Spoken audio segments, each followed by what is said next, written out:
Okay, so I'm going to show you how two of the circles are going to be worked into your basket. This is just a flat round so that you, or a flat row, so that I can show it to you a little bit easier, the front and back side rather than the basket. But I have the basket here to show you kind of the inside of it and other stuff. So we'll do both so you can see how it goes.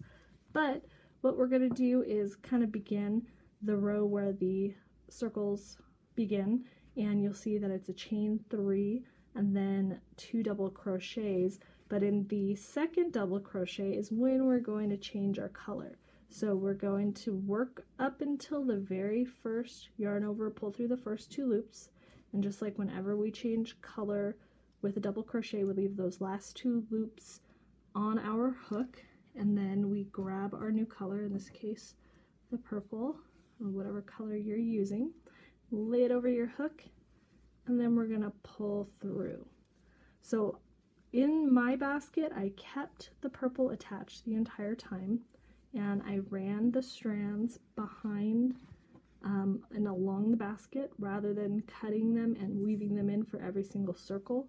I'm going to explain to you how you can do either or, but if you leave it attached, then you only have a couple of ends to weave in at the end, so that's one of the pros, but I'll show you what the con of it is when I finish showing you the circles.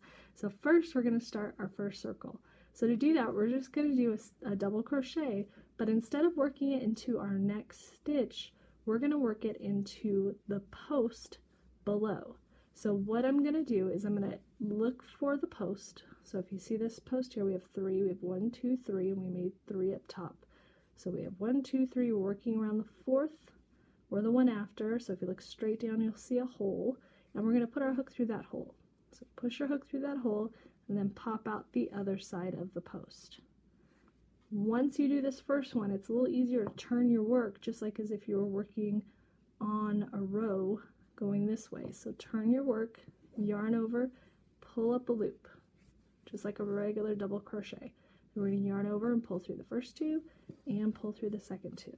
Don't worry about this getting pulled out, just yank on it to pull it closer. That's just that tail that we just joined. If you like the double knot, go ahead and double knot it. Then again, we're going to do another double crochet. We're actually going to do 7 more around this entire post. So you can see it's pulling up from that first double crochet.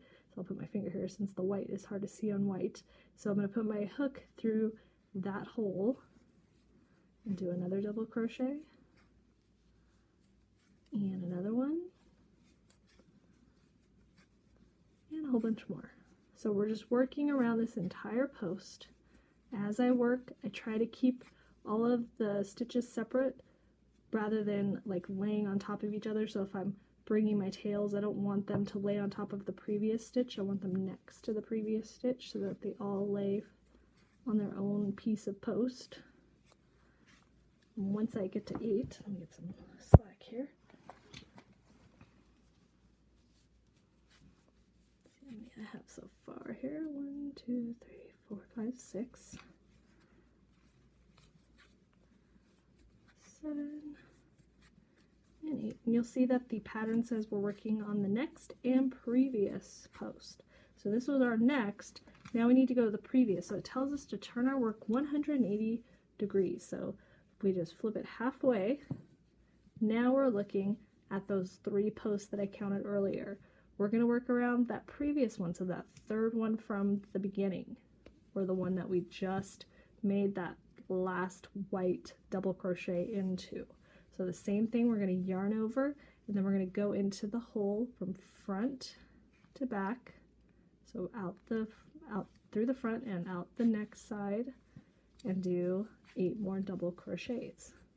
So again, turn your work so that's on top so it's easier to see. You can see it's pulling up nice and easy. So we're going to do another 7. But on the very last one, we're going to pause and change back to our white. So if the white, you don't have to fasten off as you work because it's going to be joined in right away, but the purple you can. So I'm going to show you what happens if you don't fasten off. 1, 2, 3, 4, 5.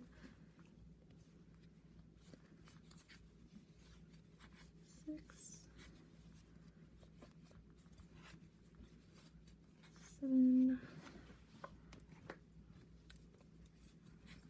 and 8. Okay, so now before I finish this 8th one, I'm going to go to the first 2 steps, and now I want to change my color back to white again.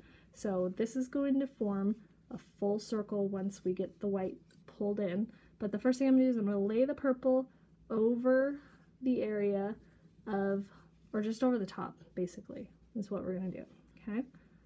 Then I'm going to grab the white and bring it up. Just lay the purple in the back, don't worry about where it's at, and I'm going to pull the white through the last 2 loops to change my color. Make sure that purple's still laying over the back for this next stitch. So this stitch is the hardest to do. This is the DC behind the stitch you just made. So we have that previous double crochet right here, the white one, that very last one we did, and then we need to do one in the stitch that all of these purple double crochets are made around. And you can see that the actual stitch is pretty much covered up except for the V on top and that little piece of yarn that you see right there. But that little hole right there is what we need to go through. If we don't, we're going to lose stitches. So we have to do a stitch right in this one. So look for the purple or whatever color you're using, go up to the top and do your double crochet in there. Now you've secured your purple to the back through between the 2 stitches, and you can go ahead and do the next 5 double crochets. So let me get those and then I'll show you how to bring the purple back in. So you can either now cut your purple if you don't want 5, 6. So this is where I'm going to join my purple back in. So on my basket, I take the purple, so my tail that's working, I run it across and I join it in. So I don't pull super tight because I want it to lay with enough slack that it's not pulling my basket out of shape. So if I pull real tight, it's going to flip my basket in half here. So I keep it just taut enough so that it's hanging out right along the top of my stitches. Pull this out because it still wants to be tight.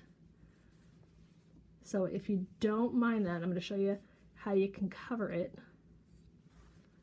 You can go ahead and do that, or cut off the purple, take your 2 ends, and you're going to kind of take your yarn needle and go back through the white and then weave it inside of the purple circle.